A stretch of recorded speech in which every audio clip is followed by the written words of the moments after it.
Well, we always hear about how road running, ultramarathons, park runs, etc. There is a special breed of runners who believe in living on the edge and being comfortable testing the absolute limits of their body, and that is the world of trail runners.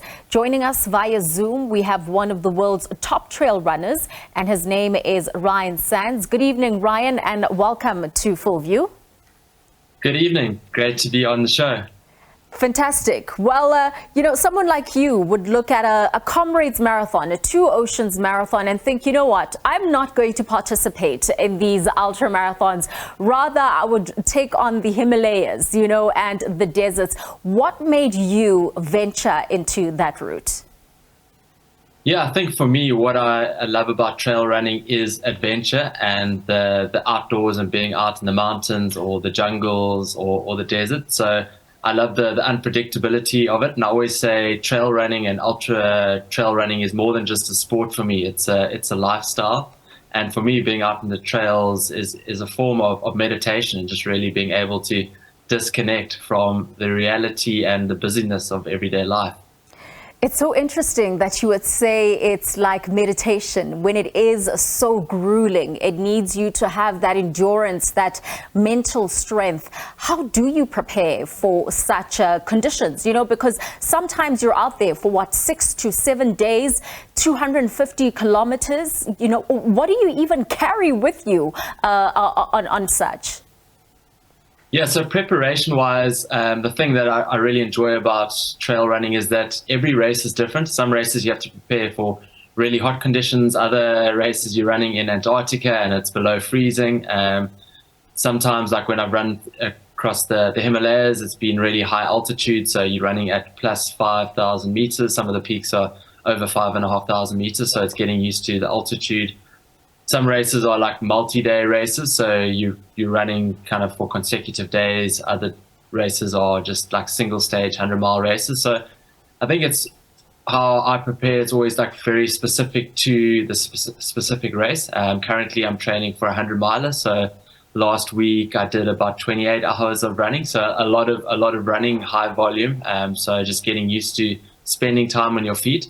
But then I also do a lot of strength and conditioning work, also looking after myself. So a lot of getting a lot of massages, chiropractor, eating well. So it's a lot that goes into it. But as I said, I think it's something I'm really passionate about and what I really love doing. So for me, it just, it's something I wake up every morning and I'm excited about the challenge of the day ahead.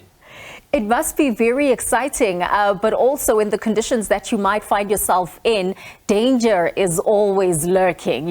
What are some of those hair-raising moments that you've experienced that you want to share with us?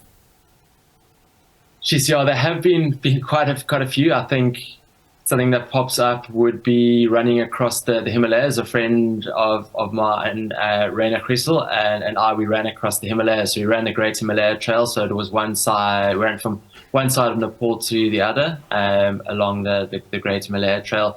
And kind of running across those mountains, we experienced a lot of dangers, like just being stuck on ice shelves. So you're kind of scaling along really tight ice shelves, and like kind of one wrong step and you slide a couple of 100 meters like down into a canyon. So obviously that you have to avoid doing that. Also just running at night in really cold conditions, and like it's fine if you keep moving, but if something goes wrong and you have to stop moving, you'll get hypothermia really quickly.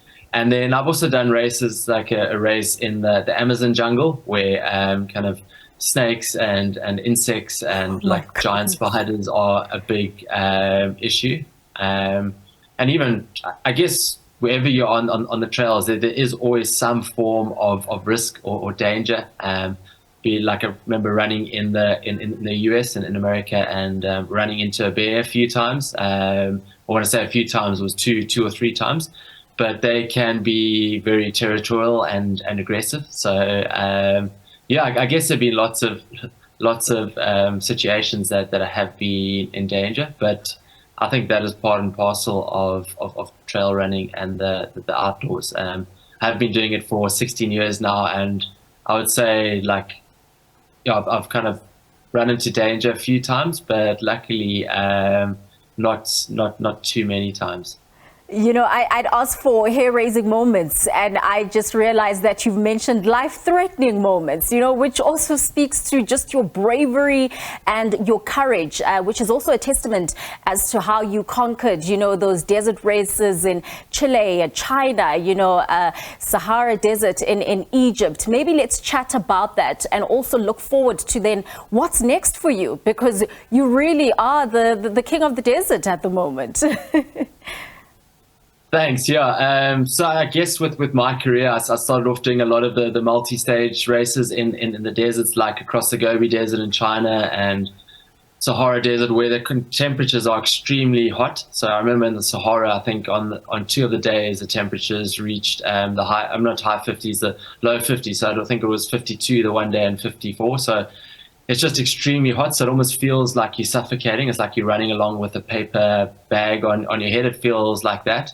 So that was really challenging. And then more recently now, I've started focusing on like 1 day 100-mile races. So I've done races like the Western States 100-mile in the US and the Leadville 100-miler. And then I've got a really big focus race that I'd like to do well at, which is the Ultra Trail Mont Blanc in Europe, which hopefully I'm going to take part in later this year. But I've still got to qualify. So that is the kind of next goal.